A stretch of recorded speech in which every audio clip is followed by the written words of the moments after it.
तर भारतानं अखेरीस पहलगाममधल्या दहशतवादी हल्ल्याचा बदला घेतलेला आहे। पाकव्याप्त काश्मीरसह पाकिस्तानमधल्या दहशतवाद्यांची एकूण 9 ठिकाणं भारतीय सैन्यानं उद्ध्वस्त केली आहेत। भारतीय सैन्यानं ऑपरेशन सिंदूर अंतर्गत ही कारवाई फते केली।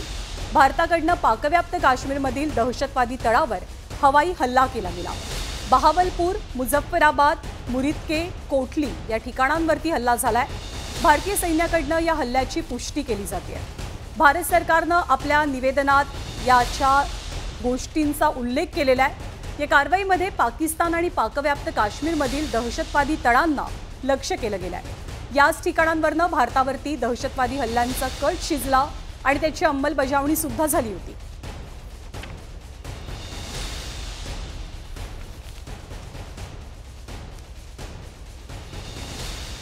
आणि या दहशतवादी हल्ल्यामध्ये ज्यांनी आपले आप्तस्वकीय गमावलेले, ज्यांनी आपले पती गमावले, ज्यांचं घर उद्ध्वस्त झालं, त्यांना आज खरंच न्याय मिळाल्यासारखं वाटतंय का? आजच्या या बदल्यानंतर त्यांच्या भावना काय आहेत हे आपण त्यांच्याकडनं जाणून घेऊयात। आपल्यासोबत सध्या अतुल मोने यांच्या पत्नी अनुष्का मोने आहेत आणि कौस्तुभ गणबोटेंच्या पत्नी संगीता गणबोटे आहेत। ताई, तुम्हा दोघींचंही स्वागत करते मी सगळ्यात आधी। तुम्हा दोघींनाही प्रश्न आहे। संगीता ताई, आपण तुमच्यापासून सुरुवात करूया की बातमी ऐकली, बातमी समजली की भारतानं बदला घेतलाय, या क्षणी तुम्हाला न्याय मिळाल्यासारखं वाटतंय का? हो, नक्कीच आम्हाला न्याय मिळाल्यासारखं वाटतंय। मोदींकडनं ही अपेक्षा होतीच आम्हाला की जेव्हा ते अतिरेकी म्हटले की मोदींना जाऊन तुम्ही सांगा, तर तो निरोप मोदींपर्यंत मिळालेला आहे आणि मोदींनी योग्य ते पाऊल उचललेलं आहे। त्यात आम्ही समाधानी आहोत। अनुष्काताई, तुम्हाला सुद्धा हाच प्रश्न आहे की जेव्हा पहिल्यांदा बातमी ऐकलीत तेव्हा तुमची प्रतिक्रिया काय होती आणि काय भावना मनात आल्या तुमच्या? ॲक्च्युली जेव्हा आम्हाला कळलं की अटॅक केला आहे भारतीय सेनेने, तेव्हा बरं वाटलं आम्हाला की आमची म्हणजे ज्यांनी जीव गमावला आहे त्यांना त्यांच्या आत्म्याला शांती लाभली असेल असं जाणवलं थोडं तरी। आणि जे आम्हाला वाटत होतं की काहीतरी करावं भारत सरकारने, तर ते त्यांनी करून दाखवलं, म्हणून बरं वाटलं आम्हाला। आणि थोडा आभार पण आहेत त्यांचे, भारतीय सेनेचे आणि सगळ्यांचेच, की त्यांनी केलं आमच्यासाठी आणि थोडा बदला घेतला त्यांचा। पण हे जे आहे ते मूळ त्यांनी नष्ट केलं पाहिजे अशी इच्छा आहे। दहशतवादी पूर्णपणे नष्ट केले पाहिजेत ही इच्छा आहे। हो हो, नाही, ही सगळ्यांच्याच मनातली इच्छा आहे, सगळ्यांच्याच मनातली तीव्र भावना आहे की ही कुठेतरी सुरुवात आहे, पण दहशतवादाचा समूळ नाश करायला हवा, दहशतवाद पूर्णपणे नष्ट करायला हवा। आता असं होत होतं ना की जवळपास बरेच दिवस झाले, म्हणजे एक 5-7 दिवसानंतर अनेकांचा संयम सुटला। सगळेजण म्हणू लागले की अरे, अजून कारवाई का होत नाहीये, काही हालचाल का होत नाहीये? कारण बदला घेणार हे माहीत जरी असलं तरी तो कधी घेणार याची कल्पना कुणालाही नव्हती। जेव्हा एक काही ठराविक काळ लोटून गेला तेव्हा तुमच्या मनात पण काही शंका आली का? म्हणजे अजूनही प्रतिकार का केला जात नाहीये, उत्तर का दिलं जात नाही, असे काही विचार तुमच्या मनात, तुमच्या कुटुंबियांच्या मनात काही आले होते का? संगीताताई? हो, खरं तर आले होते, पण हाही विश्वास होता की मोदी असं आपल्याला प्रत्येक गोष्ट सांगणार नाहीत, ते डायरेक्टली हमला करतील आणि मग बातमी लीक होईल असा विश्वास मोदींजींविषयी होता। त्यामुळे तसं काही हे वाटलं नाही आम्हाला। तुमची घरात काही चर्चा व्हायची तुमच्या नातेवाईकांसोबत, कुटुंबियांसोबत या सगळ्या मुद्द्यावरनं, कारवाईच्या मुद्द्यावरनं? नाही, आमच्या घरात तर आम्ही चारच माणसं होतो। मी, माझे मिस्टर, माझा मुलगा आणि सून, आणि आता 3 महिन्याचा आमचा नातू आहे। तर आता हे गेल्यानंतर आम्ही 3घच जण, आणि ह्या दुःखातनं आम्ही अजूनही सावरलंच गेलो नाहीये। सारखं मनाला हाच प्रश्न विचारतोय की असं झालंच का, आम्ही गेलोच का ट्रिपला, की आम्ही जायलाच नको होतं। खूप अडचणी वगैरे येत होत्या, मग आमच्या लक्षात यायला पाहिजे होतं की आपल्याला तिथं नाही जायला पाहिजे, हेच सारखं डोक्यात फिरतंय। त्यामुळे बाकीच्या गोष्टींचा विचार करायला वेळच नाही मिळाला। मी समजू शकतो की तुमचं दुःख प्रचंड मोठं आहे, पण अनुष्काताई, तुमची चर्चा व्हायची कारण तुम्ही खूप, म्हणजे कुटुंबातले सगळेच जण एक प्रकारे तुम्ही गेला होतात आणि करती माणसं हिरावून घेतली त्या पहलगामच्या हल्ल्यानं, तर उत्तर द्यायला हवं, स्ट्रॉंग उत्तर द्यायला हवंच आहे। मुलं काही बोलायची, तुम्ही काही बोलायचात याबद्दल? नाही, उत्तर द्यायला हवंच होतं, काहीतरी करायला हवंच होतं असं वाटत होतंच आम्हाला. पण विश्वास पण होता भारत सरकारवर की काहीतरी करतील ते म्हणून. म्हणजे एवढ्या लवकर होणार नाही, पण काहीतरी करतील ही म्हणजे माहिती होतं की काहीतरी करतील ते. आणि मोदींनी ते करून दाखवलं, त्याबद्दल त्यांचे पण आभार आहेत. आणि आम्हाला खूप बरं वाटलं हे ऐकून की त्यांनी केलं, हे बदला घेतला आहे आमच्या लोकांसाठी. संगीताताई, आणखी एक गोष्ट, जेव्हा अनेकांनी सकाळी TV लावले आणि ते नाव झळकलं ऑपरेशन सिंदूर, खरं सांगते अनेकांच्या अंगावरती काटा आला, खूप जणांचे डोळे पाणावले, अनेकांच्या काळजाचा ठाव घेतला त्या नावानं. तुम्ही जेव्हा पहिल्यांदा हे नाव ऐकलं ऑपरेशन सिंदूर, काय आलं मनामध्ये? हो, मलाही तेच आश्चर्य वाटलं की मोदींनी इतकं छान नाव त्या मिशनला दिलंय, हे त्यांना सुचलं तरी कसं. खरोखरच त्यांनी आमच्या मानसिकतेचा विचार केला, खरोखरच त्यांनी बहिणींचा, आईचा विचार केला की आज त्यांच्यावर काय बितली असेल, जर त्यांच्या डोक्यावरचं छत्रच उडून गेलेलं आहे आणि सगळ्यांच्याच कपाळावरचं कुंकू पुसलं गेलेलं आहे. आणि त्यामुळं त्यांनी हा विचार करून ऑपरेशन सिंदूर हे नाव ह्या मिशनला दिलं. त्याबद्दल खरोखरच आम्ही त्यांचं कौतुक करतो आहोत. अनुष्काताई, तुमच्या काय भावना होत्या? कारण कुठल्याही विवाहित महिलेसाठी, म्हणजे तिचा पती असतो तिच्यासोबत, पण आपल्याकडे कुंकू आणि मंगळसूत्र हे बायका खूप जास्त जपतात, त्याला कधीच धोका निर्माण होऊ नये अशीच त्या प्रार्थना करत असतात. पण तेच हिरावलं गेलं, सगळं संपवलं गेलं पहलगाममध्ये. जेव्हा नाव पाहिलं ऑपरेशन सिंदूर, काय भावना होती मनातली? हे नाव बघितल्यावर ॲक्च्युली असं वाटलं की नाव त्यांनी दिलं आहे ते योग्यच दिलं आहे. कारण त्या लोकांनी आमच्या सगळ्या लेडीजचे सिंदूरच, म्हणजे जे आमच्या नवऱ्यांनाच त्यांनी हिरवून घेतलं आमच्यापासून. त्यामुळे हे नाव मला योग्यच वाटलं आणि त्यांनी केलं ते खूपच छान केलं.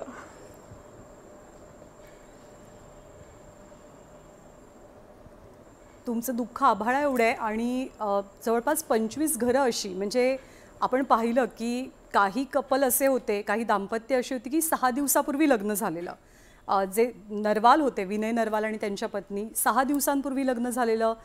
जी ईशान्या होती, जी शुभमसोबत गेली होती, 2-2.5 महिन्याचा सहवास होता फक्त. तुम्हा सर्वांचा सहवास, म्हणजे अनुष्काताई आणि संगीताताई, तुमचा आणि तुमच्या पतींचा सहवास हा बऱ्याच वर्षांसाठीचा होता. सुखदुःख, आयुष्यातले चढ उतार तुम्ही सगळे एकत्र अनुभवलेले होते, एकमेकांना कायम साथ दिली होती. आज उणीव कशी भासतीये, काय मिस करताय?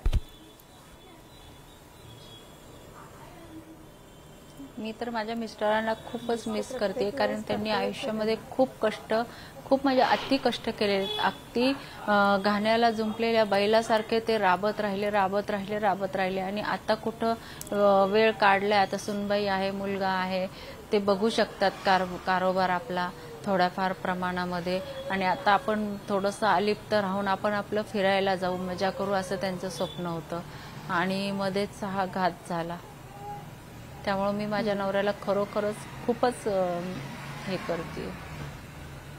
अनुष्काताई, म्हणजे मुलं आत्ता कुठं मोठी होत आहेत, म्हणजे थोडेसे सेटल होण्याचे, मुलांचं सगळं सुख अनुभवण्याचे, त्यांना पाठिंबा देण्याचे दिवस असतानाच, म्हणजे कल्पनेतही नसताना ही गोष्ट घडली, तर फारच मोठा आय एम शुअर हा धक्का असेल तुम्हा सगळ्यांसाठी. त्या जुन्या आठवणींमध्ये अर्थातच तुम्हाला परत घेऊन जायचं नाही आहे, पण या 15 दिवसांनी कसं आयुष्य बदललं आहे, किती आयुष्य बदललं आहे? आयुष्य तर बदललंच आहे. म्हणजे माझ्या आणि माझ्या मिस्टरांच्या पण खूप इच्छा होत्या की त्यांनी, म्हणजे एकतर ते छोट्या ह्याच्यापासनं वरच्या पोस्टवर जे आले ते खूप मेहनत करून आले होते आणि त्यांनी मुलीसाठी पण खूप स्वप्न बघितली होती. आम्हाला दोघांना मिळून ती पूर्ण करायची होती. मी करणारच आहे ती पूर्ण, पण आमच्या दोघांची, त्यांची पण ती इच्छा होती की त्यांनी ती पूर्ण करावी म्हणून. त्यांची आठवण तर वेळोवेळी येतेच आम्हाला, त्यांची उणीव तर जाणवतेच.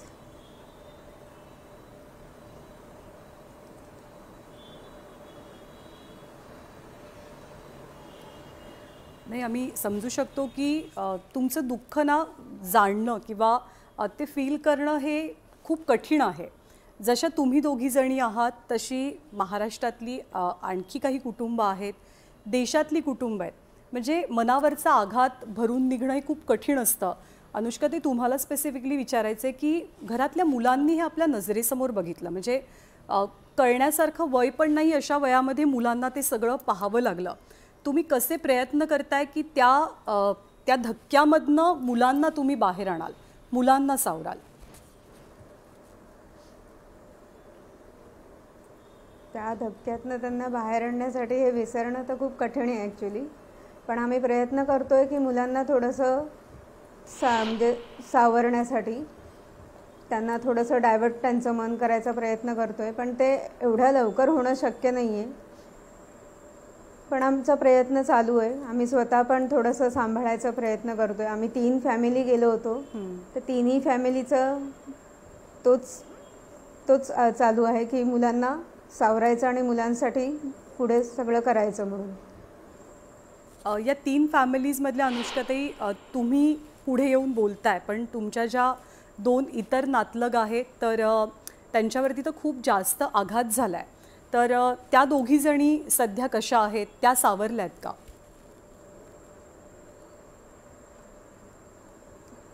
ठीक आहे, आता सावरणं तर एवढं शक्य नाही आहे लवकर, पण ठीक आहेत, सावरत आहेत हळूहळू. बाकी काहीच नाही त्याच्यावर बोलू शकत एवढी. प्रत्येकीला सावरायला थोडासा वेळ लागतोच. आणि प्रत्येकाच्या मुलांचं शैक्षणिक वर्ष हे आत्ता एक पहिला टप्पा जाऊन किंवा दुसरा टप्पा जाऊन सुरू होत होतं. त्यामुळे प्रत्येकाची, तिघांची पण ती स्वप्न होती ती पण राहिली असं म्हणावं लागेल. संगीताताई, आता आम्ही पूर्ण करायचा प्रयत्न करू तिघी पण मुलांसाठी. नाही, तुम्ही खंबीरपणे उभे राहाल याची खात्री आहे आणि तुमचे कुटुंबीयसुद्धा निश्चितपणे तुम्हाला त्यामध्ये साथ देतील, जे इतर नातेवाईक आहेत. संगीताताई, सावरणं खरं तर खूप कठीण आहे. म्हणजे आयुष्याचा हा टप्पा की जिथं नातू आहे घरामध्ये, मुलाचं लग्न झालं आहे, आपल्या पतीची साथ आपल्याला लागते. कारण एक सायंकाळ जी म्हणतो आपण आपल्या आयुष्याची, ती सायंकाळ कुठेतरी सुरू झालेली असते. तर अशा वेळेला, अशा आयुष्याच्या सायंकाळी आपला साथीदारच आपल्यासोबत नाही, हे दुःख किती डाचणारं आहे, दुःख किती बोचणार आहे.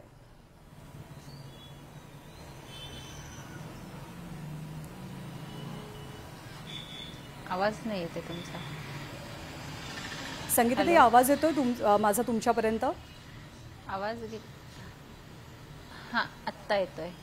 मी प्रश्न असा विचारलेला की म्हणजे दुःख भरून निघणं किंवा ती पोकळी भरून निघणं कधी शक्य नाही आहे, पण आयुष्याच्या संध्याकाळी, म्हणजे तुम्ही म्हणालात की नातू आहे, लेकाचं लग्न झालं आहे, तर अशा टप्प्यावरती आयुष्याच्या संध्याकाळी जेव्हा आपल्या साथीदाराची साथ खूप महत्त्वाची असते, तेव्हाच या अनफॉर्च्युनेट घटनेमध्ये आपले पती आपल्याला सोडून गेले, त्यांचं निधन झालं. तर हा धक्का पचवणं किती अवघड आहे की आयुष्याच्या संध्याकाळी आपला साथीदारच आपल्यासोबत नाही आहे. हो, धक्का पचवणं तर खूपच अवघड आहे. कारण हेच आता वय असतं की एकमेकांची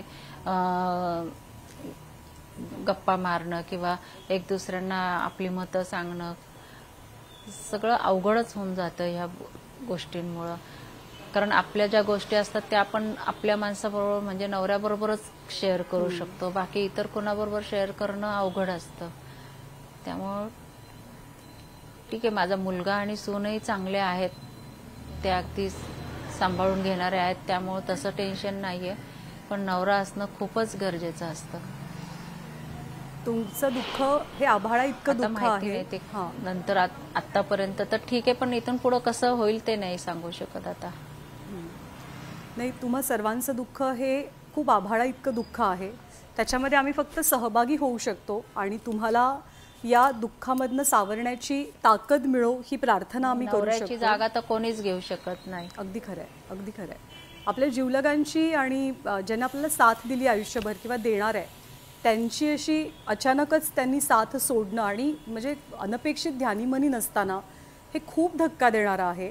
तुम्ही सगळ्यांनी खूप धाडस दाखवलं आहे, खूप संयम दाखवला आहे आत्तापर्यंत आणि त्याचं खरंच कौतुक आहे आम्हाला सगळ्यांना. यापुढे सुद्धा महाराष्ट्र, देश सर्वजण तुमच्या पाठीशी असतील आणि तुम्हाला या दुःखातनं कठीण प्रसंगातनं सावरण्याची देव ताकद देव हीच आमची प्रार्थना. आणि आभार आपले की आपण या क्षणी आम्हाला वेळ दिलात, आमच्याशी संवाद साधलात त्याबद्दल दोघींचेही धन्यवाद.